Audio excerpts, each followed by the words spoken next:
बिस्मिल्लाहिर्रहमानिर्रहीम। अस्सलामुअलैकुम नाजरीन, कैसे हो? उम्मीद करता हूं कि आप सब लोग खुश होंगे, खैरियत से होंगे। अभी तक मेरे चैनल को सब्सक्राइब नहीं किया तो सबसे पहले मेरे चैनल को सब्सक्राइब करें, बेल आइकन पे जरूर क्लिक करें, जैसे न्यू वीडियो आने वाले आप तक पहुंचता रहे। आज जुमेरात 11 दिसंबर 2025 है। जिस लम्हे का इंतजार था वो अब मार्केट में आ चुका है। Lieutenant general retired Faiz Hamid साहब को 14 बरस कैद बामुशक्कत की सजा सुना दी गई है। अब सबसे अहम सवाल ये है कि क्या इसके बाद इमरान खान, PTI और दीगर क़यादत को भी फैज हमीद साहब के साथ नत्थी किया जाएगा और क्या उनको भी सजाएं होंगी, और ये ट्रायल मिलिट्री होगा या आम अदालतों में चलेगा? इस सज़ा के बाहैसियत मजमूई पूरी मुल्क की सियासत, फौज और निज़ाम पर क्या असरात होंगे? क्या यहाँ से इस सब के बाद वापसी मुमकिन है? और इस सज़ा के बाद मौजूदा निज़ाम का अगला हदफ या अगले अहदाफ क्या हैं? मेरी नाक़िस राय में आज जो प्रेस रिलीज़ आई है उसमें सज़ा से ज़्यादा अहम और ज़्यादा संजीदा इसका आखिरी पैराग्राफ है, और इसी बुनियाद पर मैं ये कहने पर मजबूर हूँ कि this is not an and but a new beginning. ये अंजाम नहीं है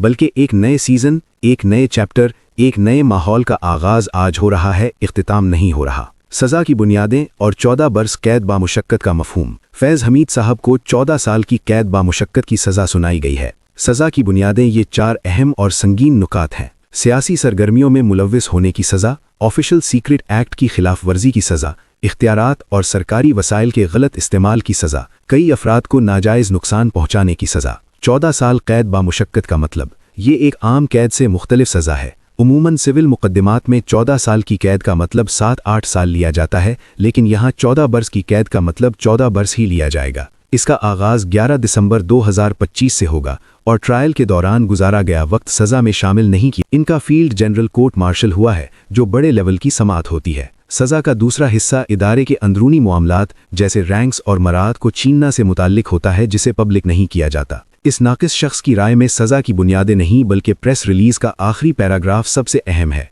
इसमें 2 अल्फाज थे, फॉर्मेटिंग और इनकोहेरेंस। सियासी अनासर के साथ मिली भगत के जरिए ज़ाती मफाद पर मबनी सियासी अफरा तफरी और अदम इस्तेहकाम पैदा करने और दीगर मुताल्लिका मामलात में इसकी मुबैना शमूलियत का अलग से जायज़ा लिया जा रहा है, सेपरेटली बीइंग डेल्ट विद। ये पैराग्राफ सज़ा से ज़्यादा अहम है। ये साफ इशारा करता है कि फैज़ हमीद का ट्रायल अगरचे अपने इदारा जाती अंजाम को पहुँच चुका है, लेकिन सियासी अफरा तफरी और अदम इस्तेहकाम के मामले को अलग से निपटा जा रहा है। ये सियासी अनासर और मुतल्लिका मामलात ही दरअसल अगला हदफ है। अगला कदम, फैज़ हमीद को कहाँ मुंतकिल किया जाएगा? उमूमी तौर पर जब किसी का कोर्ट मार्शल हो तो उसे जेल भेजा जाता है। यहाँ 2 इम्कानात ज़ेर बहस हैं। इम्कान नंबर 1, अडियाला जेल। एक इत्तला ये है कि अडियाला जेल में सफाइयाँ सुथराइयाँ हो रही हैं और ये ऐन मुमकिन है कि फैज़ हमीद साहब को खान साहब जहाँ ठहरे हैं वहाँ मुंतकिल कर दिया जाए। माजी में lieutenant general retired Javed Iqbal को भी, जिन्हें जासूसी के इल्ज़ाम में 14 साल की कैद हुई थी, अडियाला मुंतकिल किया गया था। अगर फैज़ हमीद को अडियाला मुंतकिल नहीं किया गया तो एक खबर जो कल गर्दिश में थी वो मुझे दुरुस्त मालूम हो रही है। फौजी सज़ाएं पाने वाले या हसास नौइयत के कैदियों के लिए इस्लामाबाद, रावलपिंडी में कोई खुसूसी जगह नामज़द डेजिग्नेट कर दी जाए। ये मामला वज़ारत दाखिला कैबिनेट के ज़ेर गौर है और कैबिनेट की मंजूरी के बाद किसी भी जगह को नामज़द करके वहाँ फैज़ हमीद को मुंतकिल किया जा सकता है और फिर खान साहब को भी मुंतकिल किया जा सकता है। मैं दोबारा आखिरी पैराग्राफ इसलिए पढ़ रहा हूँ कि ये जितनी बहस मीडिया पर हो रही है कि भाई कार्रवाई हो गई, इख्तियारात का नाजायज़ इस्तेमाल आ गया, सियासी सरगर्मियाँ आ गईं, नहीं, आप बड़े मंजर यानी ब्रॉडर पिक्चर पर जाएं।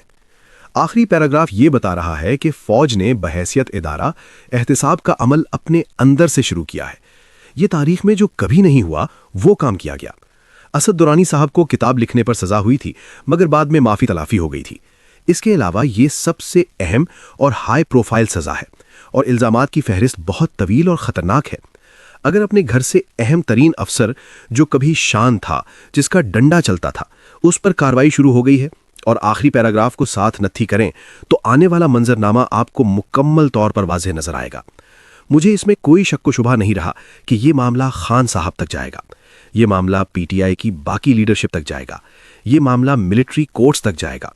इस मामले में बहुत ज़्यादा कुछ होना अभी बाकी है। जो कुछ अभी तक आपने देखा वो आप समझें कि दैट वाज अ ट्रेलर। असल शय अभी होनी है। वजह क्या है? क्योंकि लिखा गया है कि सियासी अनासर के साथ मिली भगत के जरिए ज़ाती मफाद पर मबनी सियासी अफरा तफरी और अदम इस्तेहकाम पैदा करने और दीगर मुतल्लिका मामलात में इसकी मुबैना शमूलियत का अलग से जायज़ा लिया जा रहा है। 9 मई के शवाहिद और गवाही।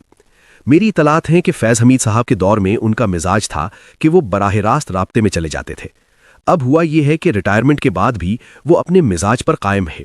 इत्तला ये है कि 9 मई हो या दीगर मामलात, वो सियासी तौर पर मुलव्विस थे। इत्तला ये भी है कि 9 मई में मुख्तलिफ तनसीबात पर जो कुछ हुआ उनकी निशानदही का इल्ज़ाम उन पर है। इत्तला ये है कि इस सिलसिले में मंसूबा साज सियासी क़यादत दर्जाए अव्वल, दोम और तय्यम तक राब्ते में थे और इसका डेटा मौजूद है। यही वजह है कि प्रेस रिलीज कहती है कि इन मामलात के ऊपर मुबैयना शमूलियत का अलग से जायजा लिया जा रहा है। फैसल वावडा का रद्द-ए-अमल। फैसल वावडा ने भी एक चौंका देने वाला ट्वीट किया है। जैसा मैंने कहा था, आज वही हुआ। 14 साल कैद और ये सिर्फ इब्तदा है। अभी तो फैज़ हमीद अपने ट्रायल में 9 मई के शवाहिद और गवाही खान साहब और जादूगर और दीगर के खिलाफ दे रहे हैं। इससे फैज़ हमीद की सज़ा में कोई कमी नहीं होगी। उन्होंने मजीद कहा, याद रहे फैज़ हमीद की 14 साल सज़ा सिर्फ एक केस में है। 9 मई समेत बाकी केसेस का ट्रायल अभी चलना है और चल रहा है। जो लोग पाकिस्तान के खिलाफ अपने कलम का इस्तेमाल किया, इस्तीफा देने के बावजूद, वो नहीं बचेंगे। उन समेत उनके जो आज भी रुफ़क़ाए कार हैं, वो भी नहीं बचेंगे। कौम अपने शहीदों और दीगर के साथ खड़ी है। पाकिस्तान के खिलाफ मरने, मारने, गालम गलोच और दुश्मनों का बयानिया चलाने वालों को 1 इंच की भी गुंजाइश अब नहीं दी जाएगी। इमरान रियाज खान का रद्द-ए-अमल। इमरान रियाज खान का रद्द-ए-अमल इस मामले पर बिल्कुल मुख्तलिफ है। सियासत में मुदाखलत समेत दीगर जराइम में फैज़ हमीद को सज़ा होना एक ज़बरदस्त डेवलपमेंट है। अब इल्ज़ामात लगाने वाले तफसीलात भी बताएं कि किन किन सियासतदानों, सहाफ़ियों, जजेस से फैज़ के राब्ते और ताल्लुकात थे। मुझे इल्म है कि कुछ अरसे बाद ये मामला फैज़ हमीद की रिलीफ तक जाएगा, मगर अच्छी बात यह है कि जनरलों की सियासत में मुदाखलत पर कम से कम केस चला और पहली सज़ा तो हुई।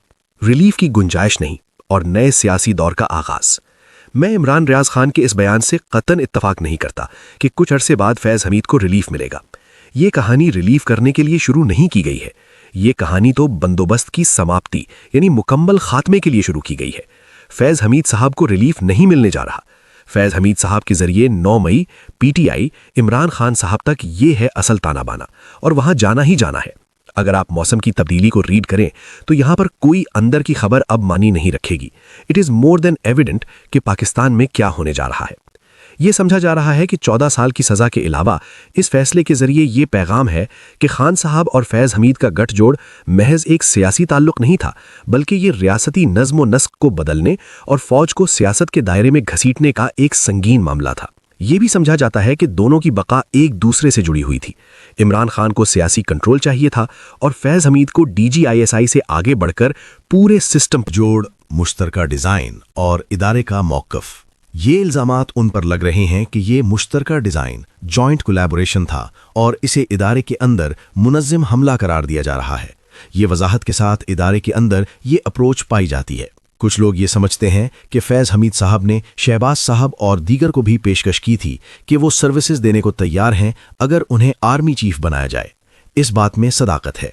कुछ लोग ये भी समझते हैं कि DGISI के बाद जब वो दीगर अपॉइंटमेंट्स पर गए तो उन्होंने PTI को ये समझाने की कोशिश की कि हाथ होला करें। इसमें भी सदाकत है। फैज़ हमीद साहब का मिजाज डरते नहीं वाला था, वो खुल खेल मूड में थे और ये ले डूबे। उन्होंने ड्यूरिंग सर्विस चाहे कोर कमांडर हों या DGISI इतनी खुली इनिंग्स खेली जो नाकाबिले मिसाल थी। कोई पर्दापोशी नहीं, कोई लुक छुप कर काम नहीं किया। इस्लामाबाद हाई कोर्ट का जज हो, टॉप सिटी वाले मामलात हों, काबिल में चाय पीनी हो या रिटायरमेंट के बाद बैठकर सियासी राब्ते हों। मैं आपको एक खबर और दूं कि उनके अहले खाना को कुछ अरसा पहले इत्तला दे दी गई थी और दे न्यू इट। जब ये चीज़ें मुकम्मल हो चुकी थीं तो फिर मामूल की ज़िंदगी वो उस जगह जहां रखा गया गुजार रहे थे। अहले खाना आते जाते भी थे और उनके यहाँ नवासे नवासी की पैदाइश भी हुई। इससे भी मेल मुलाकात उनकी हुई। यहाँ तक कि armed forces institute of cardiology में भी आते जाते रहे। तो he knew what exactly is about to happen. जो लोग ये तसव्वुर कर रहे हैं कि फैज़ हमीद साहब शायद इस सज़ा के बाद कोई बहुत बड़ी शीशा पिलाई दीवार बन जाएंगे, माजरत के साथ गॉन आर द डेज़। ये सब मवाक़े के मामलात हैं, सब बकाए बाहमी सर्वाइवल के मामलात हैं। अगली तस्वीर ख़तरनाक और खौफनाक है। जो लोग कह रहे हैं असद दुर्रानी को सज़ा मुआफ़ हुई, जनरल जावेद इकबाल को मुआफ़ हुई, यहाँ नहीं, यहाँ कार्रवाई आगे बढ़ेगी। यहाँ कार्रवाई जो है वो इमरान खान साहब तक, PTI तक जाएगी। फ़ौज ने साबित कर दिया कि उन्होंने अपने घर से कार्रवाई की और अहम तरीन बंदे पर हाथ डाला है। सो वो कहते हैं ना कि पॉइंट ऑफ नो रिटर्न पर चीज़ें तो जा रही हैं, तो अब ये आगे जाना है। آگے آگے چیزیں جب بڑھیں گی تو اس کے نتائج کیا نکلیں گے، اثرات کیا ہوں گے، اچھے یا برے، یہ بات کی بحث ہے۔ فی الحال میرا کام تھا کہ اس موسم کو، اس منظر نامے کو پڑھ کے آپ کی خدمت میں مخاطب ہوں۔